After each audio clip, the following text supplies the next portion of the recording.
Check that out, YouTube. Ain't she pretty? This is a 2004 Honda Shadow 1100 C2. She is gorgeous. It's not exactly stock. There's a windshield that goes on here that I have at home. I just took it off because I want to feel the wind in my chest and on my helmet. I've got leather saddlebags on it. These are Cobra drag pipes. Carburetors are jetted for these pipes.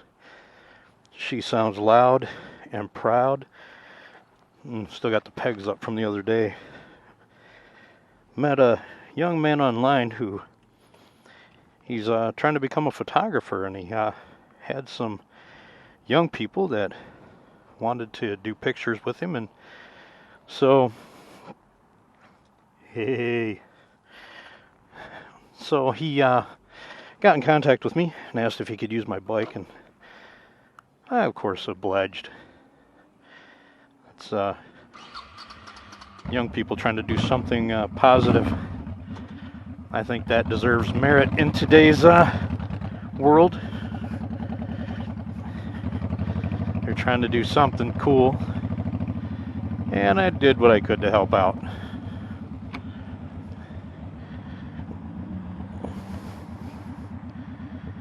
Me and a guy that goes by Bobby Busa had a slick looking Busa. You can see it on my Instagram page.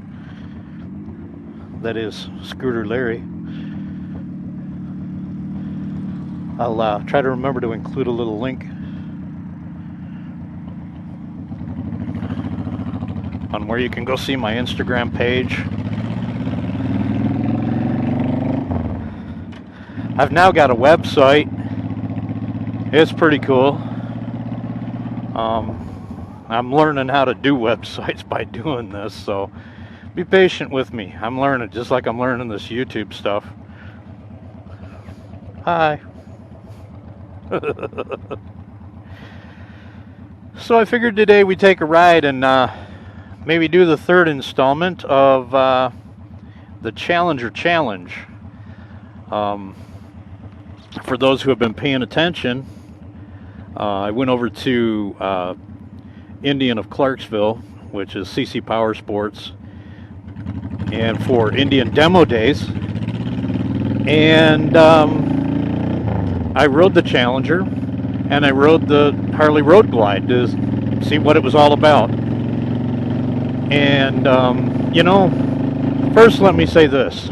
My opinion is an opinion. That's exactly what it is. I'm not touting facts, but it's my opinion. It's how I feel. So those who don't like it, hey, go somewhere else. If you like the Harley, go buy the Harley. If you like the Indian, go buy the Indian. But at the very least, you owe it to yourself to go ride the other one, so you at least have an educated idea of what you're getting into. So you're not just buying something just to be buying something, but you can actually say, yeah, I like it more because of this, this, and this, rather than just buying it because I'm Team Indian or I'm Team Harley.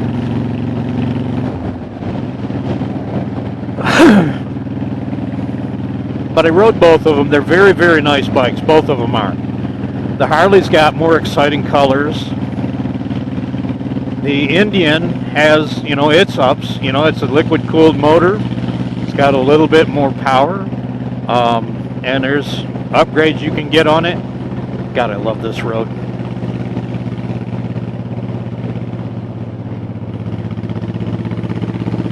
But they're pretty much, when you're talking about what the ride's going to be like,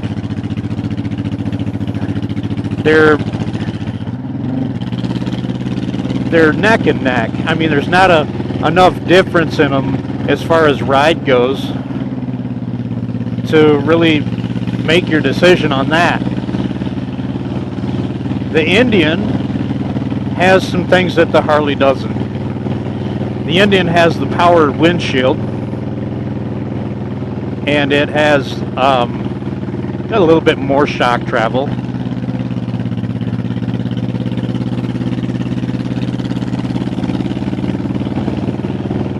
And it's got the ride modes. The ride modes are really cool because, I mean, if you're like me, there's days where I just don't want the throttle to be hypersensitive. And I want to turn it down a little bit and just go for a nice little cruise. But then there's days where I want to open it up and fly. It just depends on which I'm trying to do for whatever day I'm on. So for me, I mean, if I was going to spend the money, which I wouldn't because both of them are really too expensive for me. But if I had the money, I'd probably buy the Indian because of the ride modes and the windshield and all the other bells and whistles that it has. I like the infotainment center a little better on the Indian. There's a lot more to it than the Harley.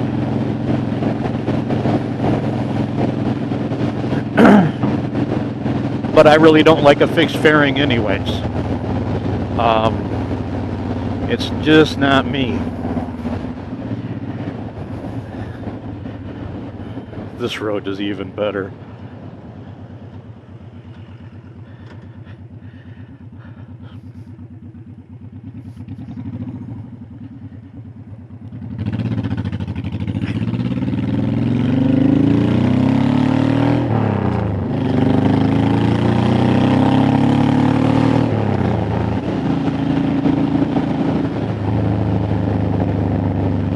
I ride through here quite a bit, as often as possible.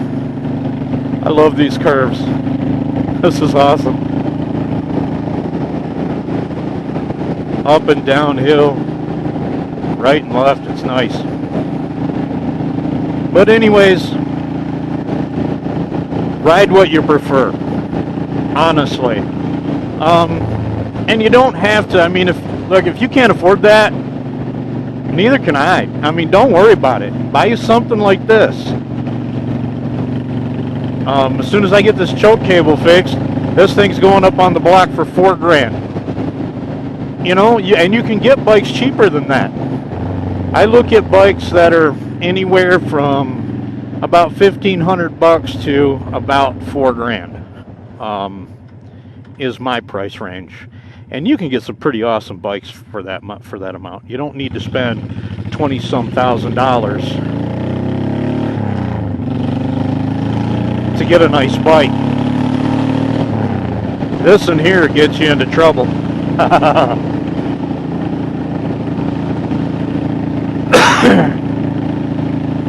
Of course, any bike that'll do more than the speed limit will get you in trouble.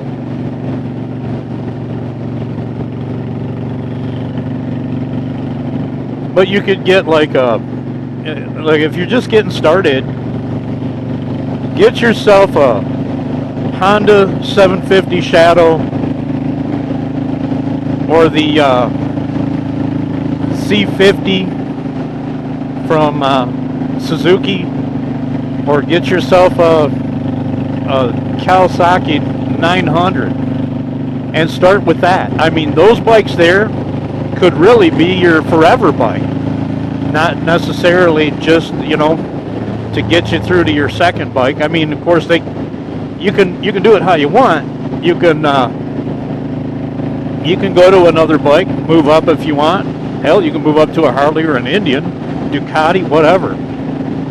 But start, you know, on something that, you know, can be under you for a while. If you get something too small, you're going to get bored with it.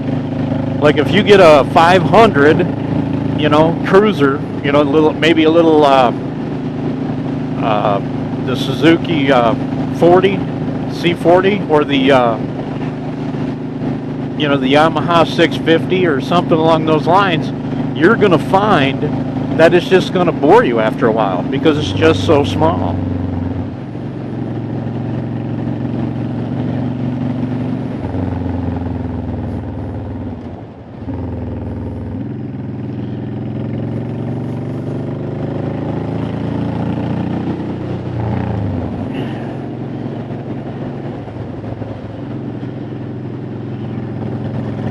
some of these curves I got to give a little bit more attention.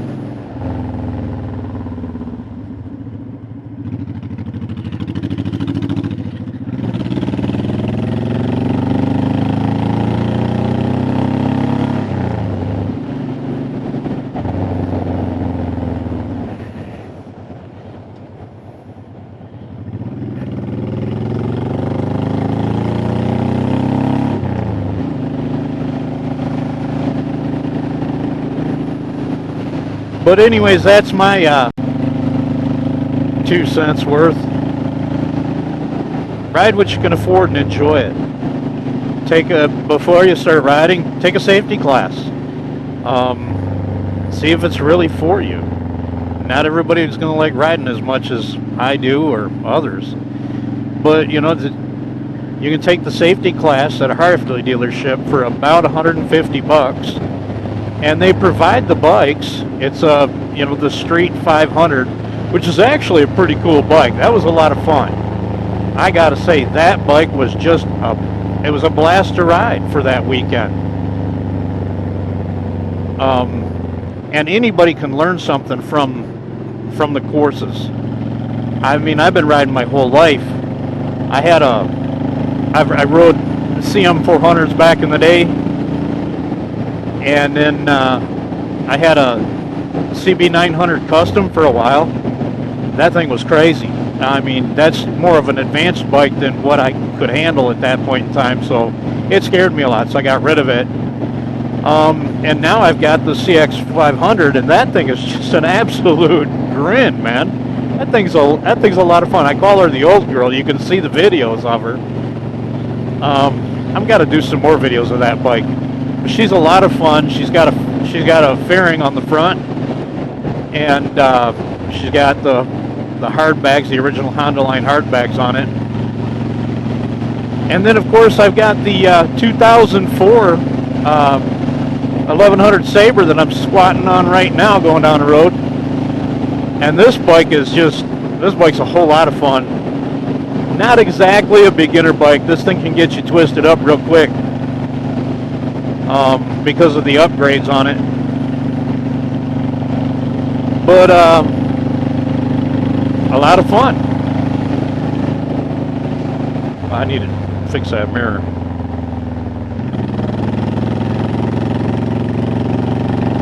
Looking at my shoulder ain't doing me a damn bit of good.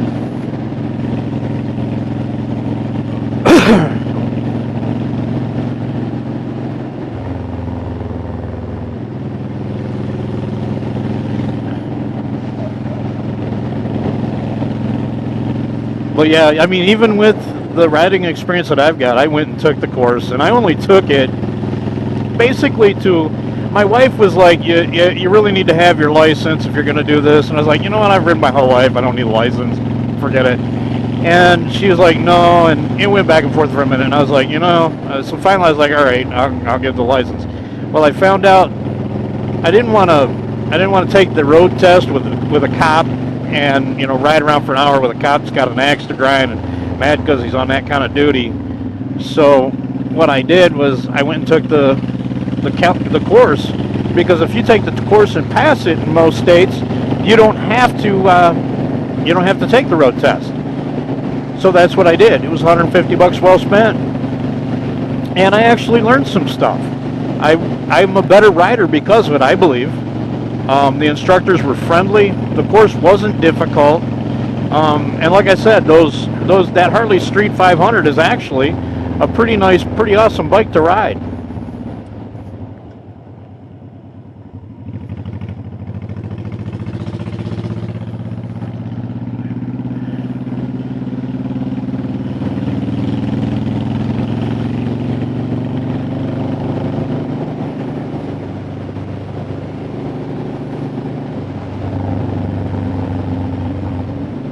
So it was a nice weekend, It was Friday evening.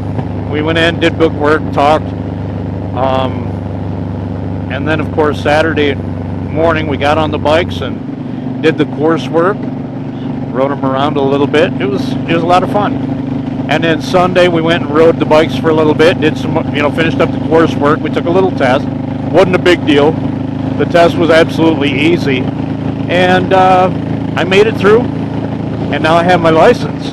The cool thing about having your license is you can go test drive bikes at the dealerships. Harley will let you ride as much as you want. They don't care. As long as you have your motorcycle endorsement. Their insurance covers them. And most Indian dealerships are the same way. The metrics are a little different. The bikes at a metric shop are actually consigned to the dealer, kind of. And so you don't get to test ride them because the dealer doesn't actually own them.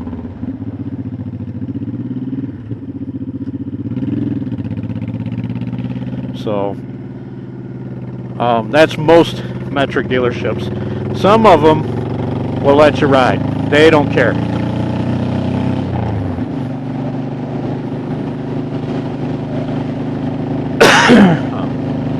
Can-Am dealers, most of them will let you ride.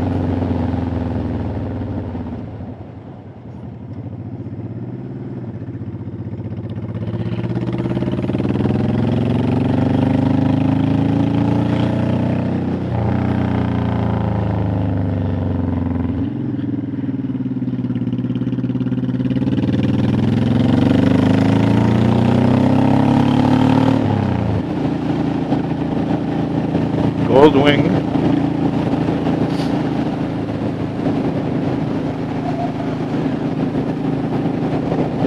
Sure is a beautiful trip.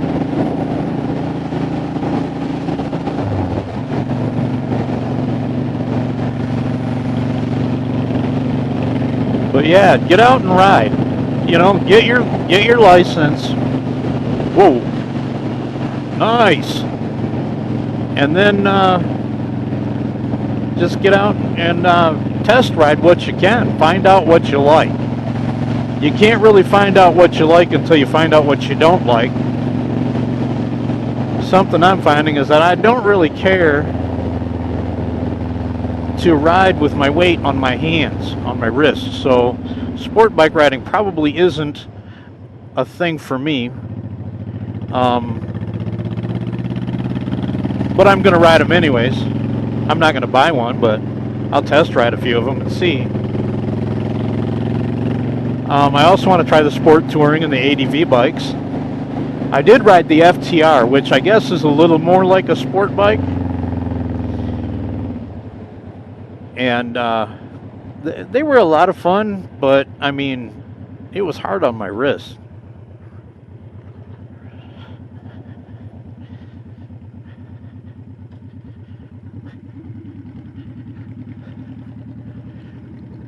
So I probably won't be buying one, but I'll ride them. If it's got two wheels and a motor, it's worth riding. This is a restaurant. It's actually kind of neat. Right now they're just doing takeout because of the COVID thing. But it is what it is. Oh snap, I forgot to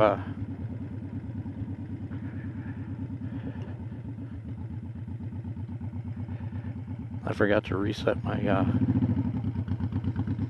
my odometer